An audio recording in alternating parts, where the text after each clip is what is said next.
News చూస్తున్నారు. ఇవాళ రాత్రి ఇజ్రాయెల్ పని అంతం చేస్తాము, ఇజ్రాయెల్ను అంతమొందిస్తామంటూ కూడా ఇరాన్ సీరియస్గా వార్నింగ్ ఇస్తుంది. అయితే ఇప్పటికే ఇజ్రాయెల్లోని కొన్ని కీలక ప్రాంతాలపైన ఇరాన్ దాడి చేసింది. అండ్ ఆల్సో ఇవాళ రాత్రి కంప్లీట్గా ఇజ్రాయెల్ను ధ్వంసం చేస్తాము, ఇజ్రాయెల్ అంతా కూడా ఇజ్రాయెల్ కంటి మీద కునుకు లేకుండా చేస్తామంటూ కూడా ఇప్పటికే ఇరాన్ వార్నింగ్ ఇస్తుంది.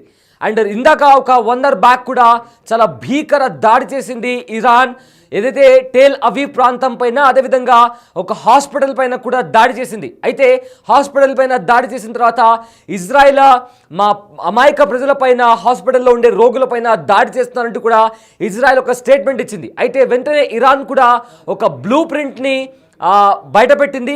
ఆ బ్లూ ప్రింట్లో హాస్పిటల్ కింద ఒక బంకర్ ఉంది, ఆ బంకర్లో మిజైల్స్, యుద్ధ ట్యాంకర్లు, యుద్ధ విమానాలు ఉన్నట్టు కూడా ఇరాన్ ఒక బ్లూ ప్రింట్ని రిలీజ్ చేసింది. అయితే బిగ్ టీవీ స్క్రీన్ పైన ఒక విజువల్ మీరు చూస్తున్నారు. ఇరాన్ ఆర్మీ ఇవాళ రాత్రి ఖచ్చితంగా ఇజ్రాయెల్ను అంతం చేస్తామంటూ కూడా తన యుద్ధ ట్యాంకర్లను కూడా మోహరిస్తుంది. దానికి సంబంధించిన విజువల్స్ మీరు బిగ్ టీవీ స్క్రీన్ పైన చూడొచ్చు. సో కంప్లీట్గా ఇవాళ రాత్రి ఇజ్రాయెల్కు కాల రాత్రి అంటూ కూడా ఇరాన్ స్టేట్మెంట్స్ పాస్ చేసింది. ఒకసారి బిగ్ టీవీ స్క్రీన్ పైన ఇరాన్కి సంబంధించిన వెపన్స్ ఎలా ఉన్నాయో, ఆ యుద్ధ విమానాలకి సంబంధించి కూడా విజువల్స్ని బయటపెట్టింది. ఒకసారి ఆ విజువల్స్ చూద్దాం.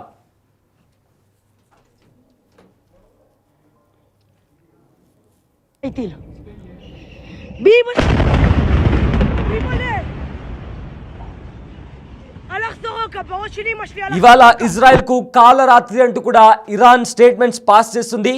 ఇజ్రాయెల్ను అంతం చేయాలని కూడా ఇరాన్ పెద్ద స్కెచ్ వేసినట్టు తెలుస్తోంది. ఇజ్రాయెల్ ప్రపంచ పటంలో లేకుండా చేయడమే లక్ష్యంగా దాడులకు ప్లాన్ చేస్తున్నట్లు కూడా తెలుస్తోంది. ఉదయం నుంచి ఇజ్రాయెల్లోని కీలక స్థావరాలపై కూడా అటాక్ చేసింది ఇరాన్. అయితే సౌత్ ఇజ్రాయెల్లోని సరోకా హాస్పిటల్పై దాడి చేసింది. టెల్ అవీవ్లోని అతిపెద్ద హాస్పిటల్ ఇదే. అయితే అదే హాస్పిటల్లో గాజాతో యుద్ధం చేసి గాయపడిన సైనికులు కూడా ట్రీట్మెంట్ తీసుకుంటున్నారు, వాళ్ళు కూడా చనిపోయినట్లు కూడా ఇప్పటికే తెలుస్తుంది. అయితే హాస్పిటల్ అండర్ గ్రౌండ్లో ఇజ్రాయెల్ తన మిలిటరీకి సంబంధించి ఒక బేస్ని కూడా ఏర్పాటు చేసుకుంది. ఆ బేస్లోనే యుద్ధ విమానాలు, మిసైల్స్, అదేవిధంగా కొన్ని హై అండ్ టెక్నాలజీకి సంబంధించిన ఆయుధాలు కూడా ఉన్నట్లు కూడా ఇప్పటికే ఇరాన్ ఒక బ్లూ ప్రింట్ని కూడా బయటపెట్టింది. అయితే ఎప్పటి నుంచో ఇరాన్ ఒక ఆరోపణ చేస్తూ వస్తుంది, ఇజ్రాయెల్ ప్రజల మధ్య ఉంటూ, ప్రజల మధ్య ఆర్మీ బేస్ క్యాంప్లను తయారు చేసి అక్కడి నుంచి ఇరాన్ పైన దాడి చేస్తుంది, ప్రజల భుజాలపైన తుపాకీ పెట్టి మా పైన దాడి చేస్తుంది అంటూ కూడా ఇరాన్ ఒక ఆరోపణ వేసింది. ఆ తర్వాత ఇజ్రాయెల్ కూడా ఒక పెద్ద ఆరోపణ వేసింది, ఇరాన్ మా ప్రజలపైన దాడి చేస్తుంది, అదేవిధంగా మా ప్రజల జీవితాలతో ఆడుకుంటుంది అంటూ కూడా ఇజ్రాయెల్ కూడా ఆరోపించింది. ఇలా ఒకరిపైన ఒకరు ఆరోపణలు చేసుకుంటున్నారు. అదేవిధంగా భారీ స్థాయిలో ఒకరిపైన ఒకరు భీకర దాడులు చేసుకుంటున్నారు. అయితే ఇవాళ ఇరాన్ చాలా అతిపెద్ద దాడి చేసింది. అదేవిధంగా ఇవాళ రాత్రి ఇజ్రాయెల్కు కాల రాత్రి కాబోతుందంటూ కూడా ఇరాన్ ఒక చాలా పెద్ద స్టేట్మెంట్ని పాస్ చేసింది. అయితే ఇవాళ అతిపెద్ద దాడి చేయబోతున్నట్లు కూడా తెలుస్తోంది. ప్రపంచ పటంలో ఇజ్రాయెల్ నామరూపాలు లేకుండా చేయడమే తన ప్రధాన లక్ష్యం అన్నట్లుగా ఇరాన్ దాడులకు ప్లాన్ చేస్తుంది. అయితే ఇప్పటికే ఏదైతే హాస్పిటల్ అండర్ గ్రౌండ్లో ఇజ్రాయెల్ మిలిటరీ బేస్ ఉన్నట్టు కూడా ఇరాన్ చెప్తుంది. ఒక్క దాడితో హాస్పిటల్ మిలిటరీ బేస్ పూర్తిగా ధ్వంసమైంది, ఇజ్రాయెల్కి సంబంధించిన మిలిటరీ బేస్ అంతా కూడా ధ్వంసమైంది. అయితే నిన్నటి వరకు ఇరాన్ మిసైల్స్ దాడులను అడ్డుకున్న ఇజ్రాయెల్ ఇవాళ దాడులను ఏమాత్రం కూడా అడ్డుకోలేకపోతుంది ఇజ్రాయెల్. అదేవిధంగా టెల్ అవీవ్లోకి ఇరాన్కి సంబంధించిన మిసైల్స్ కూడా చొచ్చుకొస్తున్నాయి. గంటల వ్యవధిలోనే వందలాది భవనాలు కూడా ధ్వంసమవుతున్నాయి, నేలరాలుతున్నాయి. అయితే ఇజ్రాయెల్ కీలక స్థావరాలే టార్గెట్గా ఇరాన్ మెరుపు దాడులు చేస్తుంది. రాకెట్లు, ఫతేవన్ మిసైల్స్తో, అదేవిధంగా డ్రోన్స్తో కూడా దాడులకు దిగుతుంది ఇరాన్. అయితే దాడులకు సంబంధించి మిసైల్స్ ఇంకా డ్రోన్స్తో కూడా ఇరాన్ సర్వసిద్ధంగా ఉన్నట్టు కూడా తెలుస్తుంది. నిన్నటి వరకు కూడా ఆ దాడులను ఇజ్రాయెల్ తట్టుకుంది, ఆ దాడులను తిప్పుకొట్టింది. కానీ ఇవాళ ఉదయం నుంచి జరుగుతున్న దాడులను ఇజ్రాయెల్ అడ్డుకోలేకపోతుంది. దీంతో ఆ మిసైల్స్ అన్నీ కూడా ఇజ్రాయెల్ భూభాగంలో పేలిపోతున్నాయి, పెద్ద పెద్ద భవనాలను తాకుతున్నాయి. దీంతో ఆ భవనాలన్నీ కూడా ధ్వంసం అవుతున్నాయి. సో ఇవాళ రాత్రి ఏదైతే టెల్ అవీవ్లో ఉన్న హాస్పిటల్స్ కావచ్చు, ఇక ప్రధాన నగరాలపైన కూడా ఇరాన్ దాడి చేస్తున్న నేపథ్యంలో చాలా వరకు కూడా పెద్ద పెద్ద భవనాలు కూడా ధ్వంసమవుతున్నాయి.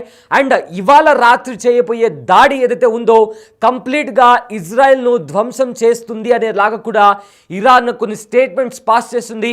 సో ఇవాళ రాత్రి ఏం జరగబోతుంది? ఇరాన్ నిజంగానే చెప్పినట్లుగా ఇజ్రాయెల్ పైన భీకర దాడి చేస్తుందా? ఒకవేళ అదే కనుక జరిగితే ఆ దాడుల్లో ఇజ్రాయెల్ ఎలా ఎదుర్కోబోతుంది? ఎందుకంటే ఇజ్రాయెల్ ఇప్పటికే అమెరికా సహాయం కోరుతుంది. సో అమెరికా ఇజ్రాయెల్కు సహాయం అందిస్తుందా, లేక ఏకంగా అమెరికా కూడా ఈ యుద్ధంలోకి దిగి ఇరాన్తో యుద్ధం చేస్తుందా అనేది కూడా తెలియాలి.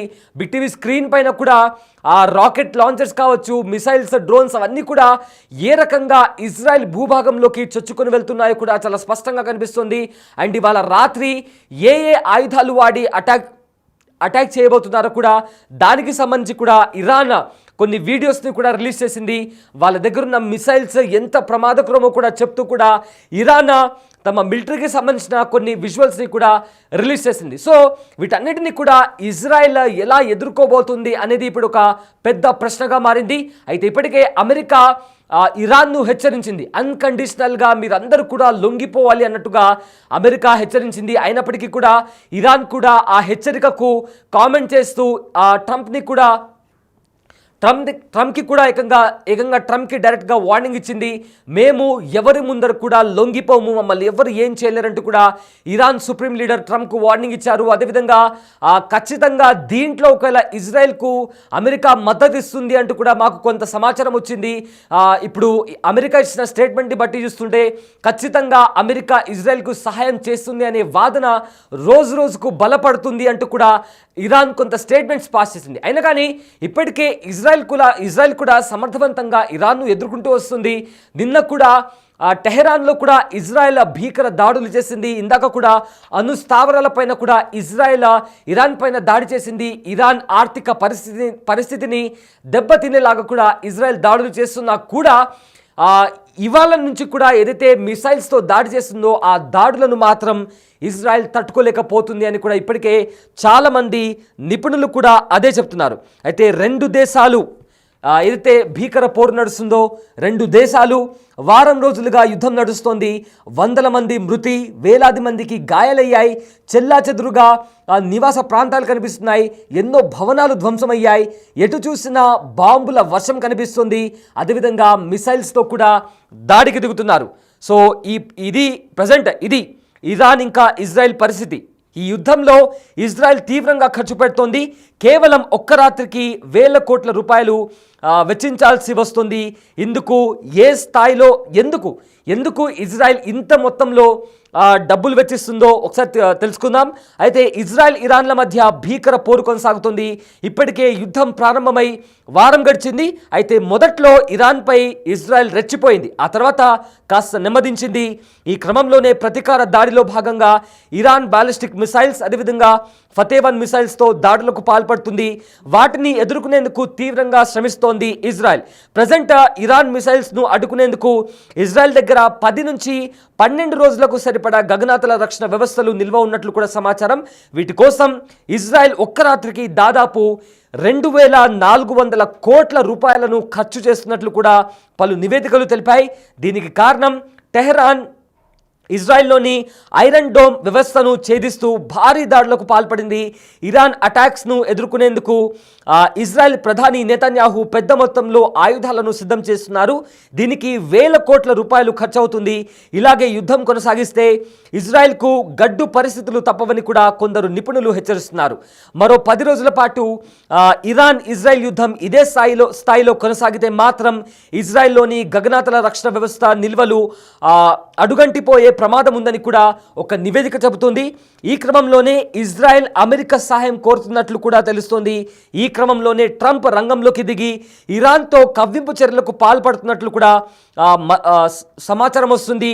అయితే ఒకవేళ ట్రంప్ ఇరాన్ దాడులకు మద్దతు ఇవ్వకపోతే ఇజ్రాయెల్ పరిస్థితి ఆగమ్య గోచారంగా మారే అవకాశం ఉందని కూడా హెచ్చరిస్తున్నారు నిపుణులు. ఒక రాత్రి కోసం ఇజ్రాయెల్ ఏకంగా ఒక రాత్రి కోసం ఇజ్రాయెల్ ఏకంగా $285 మిలియన్ల ఖర్చు చేస్తున్నట్లు కూడా ఒక నివేదికలో తెలిసింది.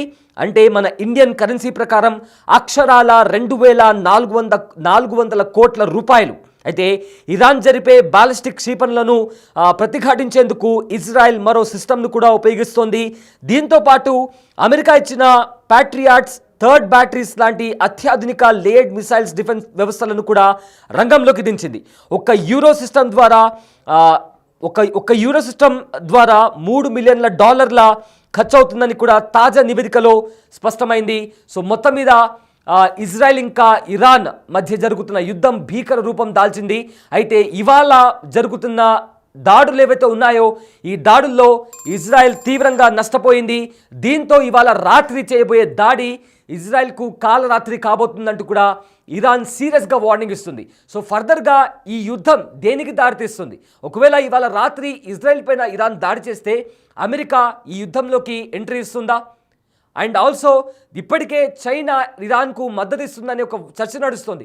సో దీంతో చైనా కంప్లీట్గా ఎంట్రీ ఇస్తే అది కాస్త 3వ ప్రపంచ యుద్ధానికి దారితీస్తుందంటూ కూడా ఇప్పటికే చాలామంది ఎక్స్పర్ట్స్ కూడా చెప్తున్నారు. సో ఫర్దర్గా ఏం జరుగుతుందా అనే ఒక సంచలనం, ఒక కైండ్ ఆఫ్ భయాందోళనకరమైన సిచ్యువేషన్ ప్రతి ఒక్కరిలో ఇప్పుడు ప్రజెంట్ కనిపిస్తోంది.